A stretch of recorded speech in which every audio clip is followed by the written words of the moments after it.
Harassment और नौकरी का झांसा देकर ज्यादती का निशाना बनाने वाले केसेस में किस कदर इजाफा हुआ है। लड़कियों को भी देखना चाहिए इस चीज़ में, जो हम जा रहे हैं वो जगह सेफ है, सिक्योर। रेप केसेस हो रहे हैं, सन 2024 में थे 5,000, अब जो जाके हो गए 11,000 से ज़्यादा तजावुज कर गए। मैम बताइएगा कि 2025 और 2024 में क्या शरह रही है और कितने केसेस सामने आए हैं कि नौकरी के बहाने जिन खवातीन के साथ ज्यादती की गई और रेप केसेस बने। सर लास्ट टाइम तो जो सन 2024 में थे 5,000 उसके थे कि 5,000 केसेस जो हमने एडवोकेट हाई कोर्ट्स में जो आए हैं सारी चीज़ें देखिए 5,000 थे, अब जो जाके हो गए 11,000 से ज़्यादा तजावुज़ कर गए हैं केसेस। तो ये सबसे बड़ा मैटर ये है कि लड़कियों के मामले में जो किए जा रहे हैं रेप केसेस हो रहे हैं, लड़कियों को भी देखना चाहिए इस चीज़ में कि आगे जो हम जा रहे हैं वो जगह सेफ़ है, सिक्योर नहीं। और सबसे बड़ी है कि इनको पाकिस्तान में सज़ाएँ देने वाले नहीं है, इस पर एग्जीक्यूशन नहीं हो रही, इसी वजह से ये केसेस बढ़ रहे हैं। अगर इस पे अमल दरामद करवाया जाए, जिस तरह ये पाकिस्तान पीनल कोड में 375 है, 376 है, इसमें है कि 10 ईयर्स में आपको सज़ा दी जाती है और 25 साल तक है, उम्र कैद भी है और डेथ पेनल्टी भी है। लेकिन इस पर अमल दरामद नहीं हो रहा। उनको पता है कि हमारी आउट ऑफ कोर्ट सेटलमेंट हो जाती है, बाहर से करें, तो इसीलिए इस केस की जो बढ़ रही हैं वो यही वजह सबसे ज़्यादा। हमने फैसलाबाद में भी देखा, लाहौर में भी और मुख्तलिफ शहरों में पाकिस्तान के कि लड़कियों को नौकरी के बहाने बुलाया जाता है और फिर उनके बाद उनके साथ रेप किया जाता है, कुछ दोस्त मिल जाते हैं। तो इस तरह के केसेस आपको भी देखने में मिले?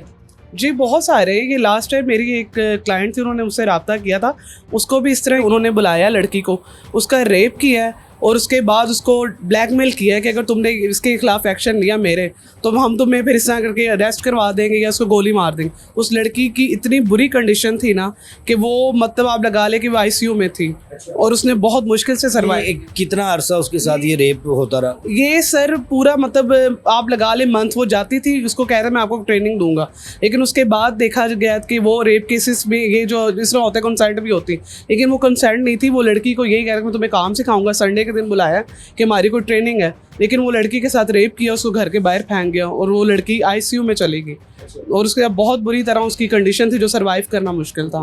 तो अब उसने केस किया है उसके खिलाफ? जी किया है सर। वो हमारे एक पावर अटर्नी जनरल हैं, उनके साथ है, वो भी हमारे भी रहे हैं, वो सीनियर ही थे। तो वो इस केस को देख रहे हैं कि अभी भी अरेस्ट है, लेकिन वही आउट ऑफ कोर्ट सेटलमेंट हो जाती हैं, जो एग्जीक्यूशन नहीं होती और ये रीज़न बनती है रेप के। कितने घंटों के बाद तक आप मेडिकल और करवा सकते हैं, या रेप की FIR कितनी देर बाद होती है? सर जितनी भी हैं इंफॉर्मेशन रिपोर्ट्स है वो 24 घंटे के अंदर अंदर होती हैं। और इसी तरह ही है कि अगर कोई रेप करके जो सब स्पेशल जो हो रहा है आजकल कि लड़कियां एक डर से नहीं बताती, और ये सबसे बड़ी जो करेज करता है रेपिस्ट को, वो यही रीज़न है कि वो नहीं बताते हैं। तो वो फिर इस तरह उनको हौसला मिल जाता है कि इसने क्या कर लेना मेरे खिलाफ। तो ये चीज़ें हैं कि आपको 24 घंटे के अंदर कोई भी इसी तरह, आजकल तो सीक्रेट एजेंसीज हैं कि वो बताती हैं कि भैया आपको जो भी साल, लेकिन उसका कॉन्फिडेंशियल रखा जाता है। तो लेकिन लड़कियों को भी ये थोड़ा अवेयर रहना चाहिए, कोई इस तरह का मामला हो तो वो सीक्रेट एजेंसी से कांटेक्ट करें। अच्छा, लड़कियां चूँकि जिस तरह लड़के एजुकेशन की तरफ हैं, लड़कियों में भी इजाफा हो रहा है, तो उसी के साथ साथ ये केसेस में भी इजाफा हो रहा है। 2024 में अगर 5,000 थे तो बकौल आपके अब 11,000 के करीब है, तो ये शरह तकरीबन 100% से ज़्यादा बढ़ी है। तो इसकी क्या वजह?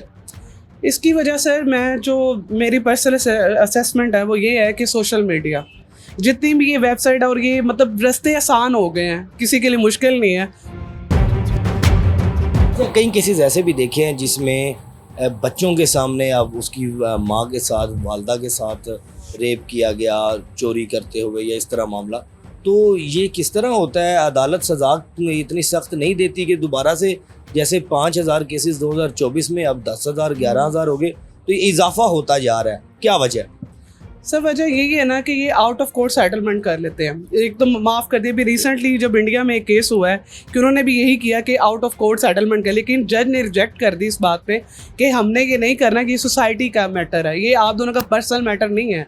इस तरह की अगर एग्जीक्यूशन होती रहेंगी तो फिर तो केसेस ये कि सोसाइटी की रोकथाम की जा सकती है, लेकिन अगर इस तरह नहीं करेंगे आप लोग तो फिर ये चीज़ें बढ़नी है। और ये सबसे कितना ये पेनफुल है कि आप एक माँ और बच्चे के सामने उसकी मदर के साथ ही किया, ये बहुत ही घटिया एक्ट है मेरे नज़र।